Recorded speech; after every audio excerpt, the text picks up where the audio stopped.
அல்லல் போக்கும் அஷ்டதுர்க்கை. மனிதர்களாகிய நமக்கு வாழ்வில் எத்தனையோ எதிர்பார்ப்புகள் உண்டு. அதில் பலருக்கும் இருக்கும் ஒரு எதிர்பார்ப்பு என்றால் அல்லல்கள், துன்பங்கள் நீங்கி மன அமைதி காணும் வழி எது என்பதே.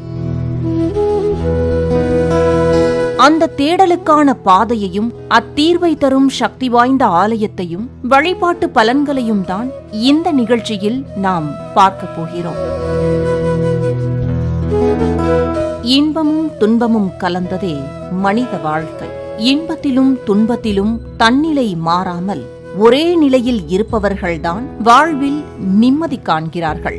ஆனால் சமநிலையுடன் வாழும் மனத்துணிவும் பக்குவமும் எல்லோருக்கும் இருப்பதில்லை என்பதால்தான் நம் முன்னோர்கள் ஆன்மீகத்தின் மூலம் தெய்வங்களை அறிமுகப்படுத்தி அவர்களை சரணடைந்து நம் துன்பங்களை தாங்கிக் கொள்ளும் வலிமையை பெற நமக்கு வழிகாட்டி சென்றுள்ளனர்.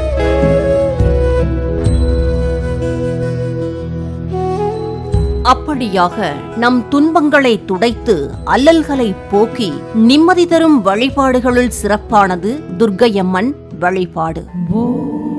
மகாசூல்யனே வித்மஹே மகாதுர்காய தீமஹி தன்னோ பகவதி பிரச்சோதயாத். ஓம் துர்க்கையே போற்றி, ஓம் அன்னையே போற்றி, ஓம் அக்னீஸ்வரியே போற்றி. நீண்ட காலமாக மக்கள் பின்பற்றி வரும் பழமையான வழிபாடு. தேவியின் பல அவதாரங்களில் துர்க்கை அவதாரமும் ஒன்று. ஓம் அஷ்டமி நாயகியே போற்றி, ஓம் அவதூறு ஒழிப்பவளே போற்றி, ஓம் அசுரர்க்கு யமனே போற்றி, ஓம் அன்பர்க்கு எளியவளே போற்றி, ஓம் அமரரை காப்பவளே போற்றி. துர்க்கை ஆக்ரோஷமானவள் என்றாலும் தீயவர்களிடம் மட்டுமே கோபத்தை காட்டுபவள். தன்னை சரணடைவோருக்கு எப்போதும் பாதுகாப்பு அரணாக அன்னையாக திகழ்பவள் என்பதே உண்மை. சுவாசினி பூஜையிலும் துர்க்கையே 9 அம்பிகையரின் அம்சமாக போற்றப்படுகிறாள். இந்தியா முழுக்க துர்க்கை வழிபாடு வழக்கத்தில் இருந்து வருகிறது. வட இந்தியாவில் துர்கா பூஜையை கோலாகலமாக கொண்டாடுகிறார்கள். ஆன்மீக பூமியான நம் தமிழகத்திலும் துர்க்கை வழிபாட்டை பக்தர்கள் நம்பிக்கையுடன் செய்து வருகிறார்கள்.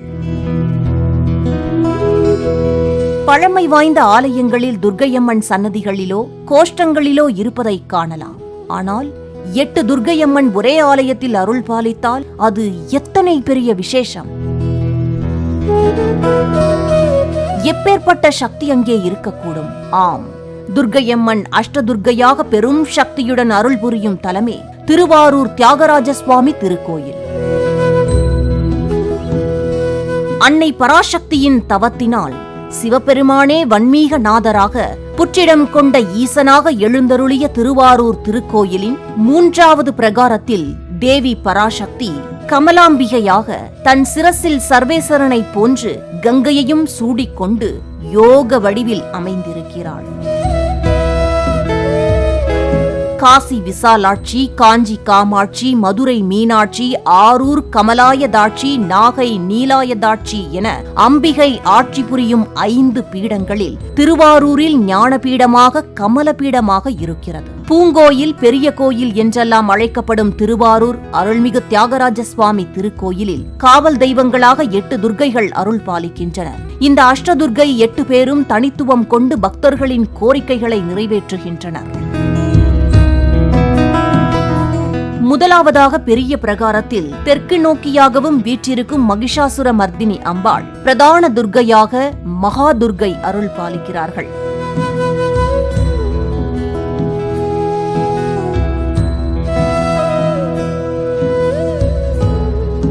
பில்லி, சூனியம் உள்ளிட்ட பிரச்சனைகளால் பாதிக்கப்படுபவர்களை இந்த மகாதுர்க்கை காப்பாற்றுகிறாள். முதல் பிரகாரத்திலேயே மகாதுர்க்கை மகிஷாசுர மர்தினியின் துணையாக மட்டுமில்லாமல் நமக்கு உற்ற துணையாக இருக்கிறாள் இந்த உபதுர்க்கை. அடுத்ததாக 2ஆம் பிரகாரத்தில் 6 துர்க்கையர்கள் அருள் பாலிக்கின்றனர். திருவாரூர் கோயிலில் கிழக்கு கோபுர வாசல் வழியாக சென்றால் வனதுர்க்கையை தரிசிக்கலாம். மனநலம் பாதித்தவர்கள் இந்த வனதுர்க்கையை வணங்க மனநலம் பெறலாம். இதோ இவள்தான் இளங்கோயில் துர்க்கை. அசலேஸ்வரன் துர்க்கை என்று இவளை சொல்கிறார்கள். காரியத்தடை நீங்க இந்த இளங்கோயில் துர்க்கையை வழிபடலாம். செய்யும் காரியம் வெற்றியடையுமாம். 5வது துர்க்கையாக பிராமி, மகேஸ்வரி, கௌமாரி, வைஷ்ணவி, வராகி, இந்திராணி, சாமுண்டி என பெயர் கொண்ட சப்த மாதாக்கள் நம்முடைய எல்லா வேண்டுதல்களையும் விருப்பங்களையும் நிறைவேற்றுகின்றனர்.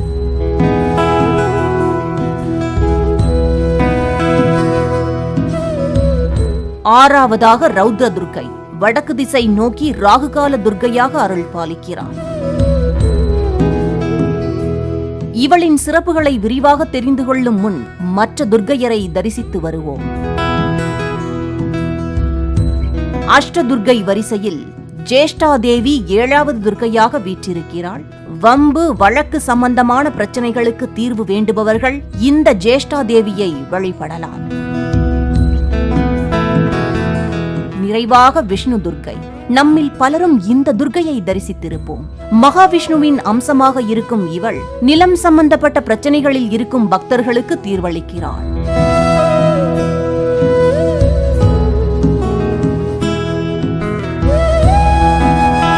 இந்த துர்க்கையர் 8 பேரில் ராகுகால துர்க்கையாகிய ரௌத்ர துர்க்கை மிகவும் விசேஷமானவள். திருவாரூர் ரௌத்ர துர்க்கை கோயிலுள் ராகுகேது பெயர்ச்சி மற்றும் ஆடி வெள்ளி நாளில் லட்சார்ச்சனை நடைபெறுகிறது. இதில் பங்கேற்றால் ராகுதோஷ நிவர்த்தி பெறலாம் என்று ஜோதிடர்களும் அர்ச்சகர்களும் வழிகாட்டுகிறார்கள். 8 கரங்களுடன் எருமை தலையின் மேல் நின்ற கோலத்தில் வடக்கு முகமாக ரௌத்ர துர்க்கை அருள் பாலிக்கிறாள். தன் வலதுபுறத்தில் கிளி வைத்து தனிச்சிறப்புடன் இருக்கும் இந்த துர்க்கைக்கு எரிசின கொற்றவை என்ற பெயரும் உண்டாம்.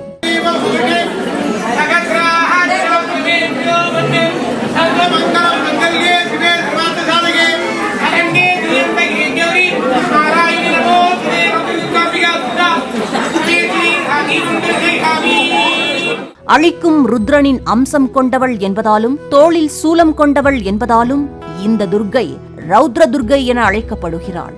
ஓம் அகிலாண்ட நாயகியே போற்றி, ஓம் அரக்காவலையே போற்றி,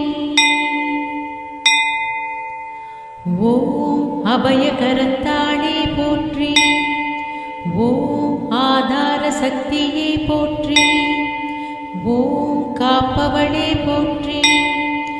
இவர்களின் சிறப்பையும் ஆற்றலையும் உணர்ந்த ஞான சம்பந்தர் திருவாரூர் புராணம் நூலில் மாயவன் தனக்கு முன்னம் மணிமுடியளித்த ஆரூர் தூயனை வணங்கி ஆங்கு துர்க்கையை விதியினால் தாபித்து ஆய்மலர் தூவி அன்பால் அர்ச்சனை புரியின் மன்ன நீ உளந்தனில் இன்று நினைந்தது முடியும் என்றார். கோமகன் அசன் ஆரூரில் கொற்றவைதனை ஸ்தாபித்து நமநீர் உலகமெல்லாம் நன்னலார் வணங்கி ஓம்பி ஏமுறுங் காதை இதை இசைப்பவர் இனிது கேட்போர் தாம் மற்றவர் போல் வையந்தனில் அரசாழ்வார் மாதோ என்றும் போற்றி பாடி உள்ளார்.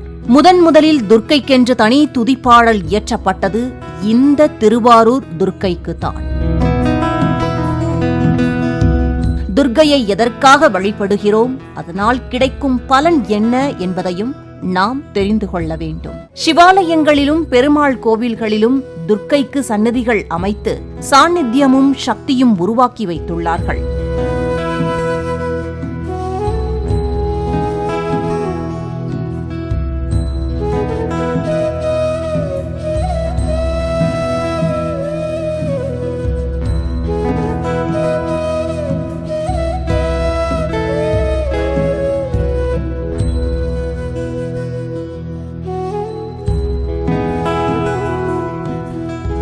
சிவதுர்க்கை என்றும் விஷ்ணு துர்க்கை என்றும் பெயர் அமைத்து காலம் காலமாக வழிபடப்பட்டு வரும் துர்க்கை எப்படி வந்தால் தெரியுமா?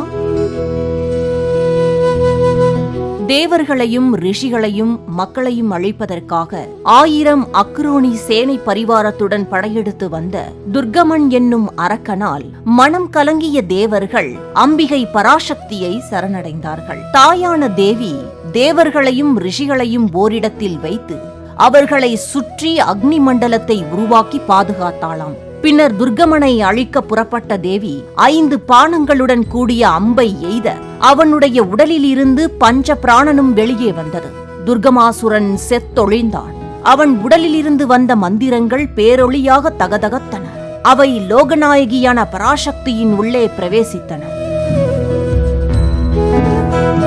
இதனால் அம்பாளுக்கு சர்வ மந்திரமயி என்ற திருநாமமும் உண்டானது. ஓம் கிரி துர்க்கையே போற்றி, ஓம் கிருஷ்ண சோதரியே போற்றி, ஓம் குமாரியே போற்றி, ஓம் குருநகையளே போற்றி, ஓம் குங்குமப்பிரியே போற்றி, ஓம் குலக்காவலே போற்றி, ஓம் கிரியாசக்தியே போற்றி,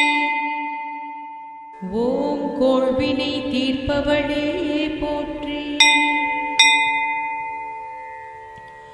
ஓம் இறைவியே போற்றி, ஓம் இச்சா சக்தியே போற்றி, ஓம் ஈர்ப்பவளே போற்றி, ஓம் ஈடிலாளே போற்றி.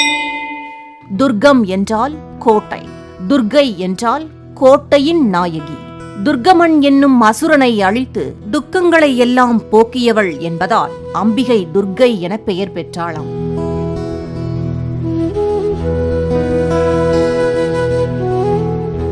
துர்கா என்னும் சொல்லில் இத், உ, இர், இக், ஆ என்னும் 5 அட்சரங்கள் உள்ளன. இத் என்றால் அசுரனை அழிப்பவள், உ என்றால் இடையூறுகளை அகற்றுபவள், இர் என்றால் ரோகத்தை விரட்டுபவள், இக் என்றால் பாவத்தை நலியச் செய்பவள், ஆ என்றால் பயம் மற்றும் எதிரிகளை அழிப்பவள் என்று சாஸ்திரம் சொல்கிறது.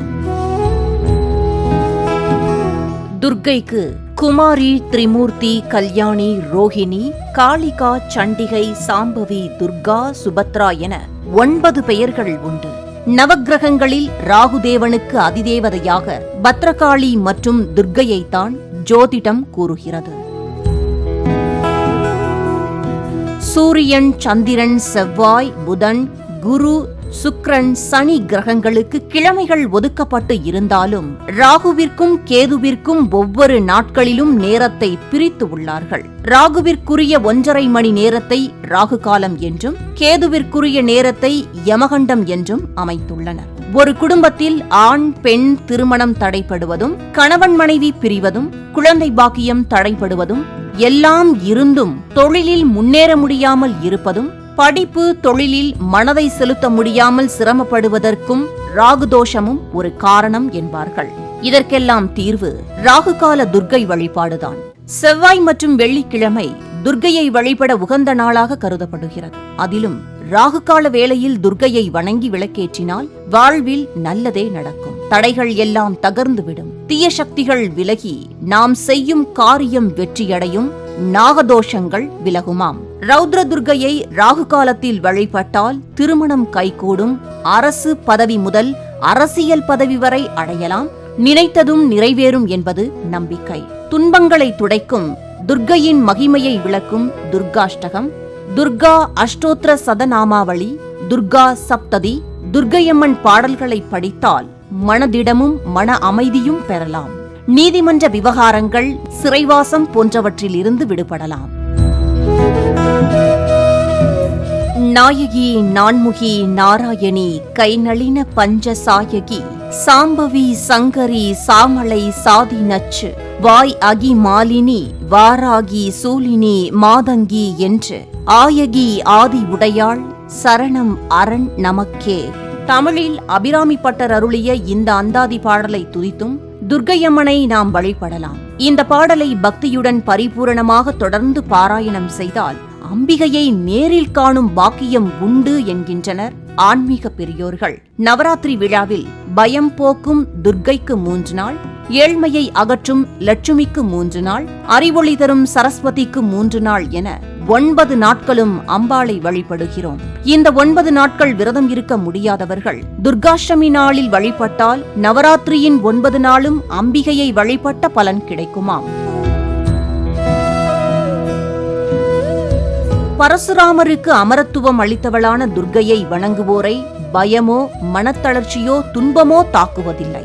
துர்க்கை என்ற பெயருடன் சதாக்சி என்ற பெயரையும் கூறுவோர் உலக மாயைகளில் இருந்து விடுபட்டு மோட்சமடைவர் என்றும் ஆன்மீக பெரியோர்கள் கூறுகின்றனர். நேயர்களே, இந்த அல்லல் போக்கும் துர்க்கை நிகழ்ச்சியில் திருவாரூர் தியாகராஜ சுவாமி திருக்கோயில் அருள் பாலிக்கும் அஷ்டதுர்க்கை பற்றியும் அஷ்டதுர்க்கையின் மகிமையை பற்றியும் துர்க்கையை வழிபட்டால் கிடைக்கும் பலன்கள் பற்றியும் விரிவாக தெரிந்து கொண்டோம். அஷ்டதுர்க்கையை நிச்சயம் ஒருமுறையாவது தரிசிப்போம். அல்லல் நீங்கி அனுதினமும் ஆனந்தம் காண்போம்.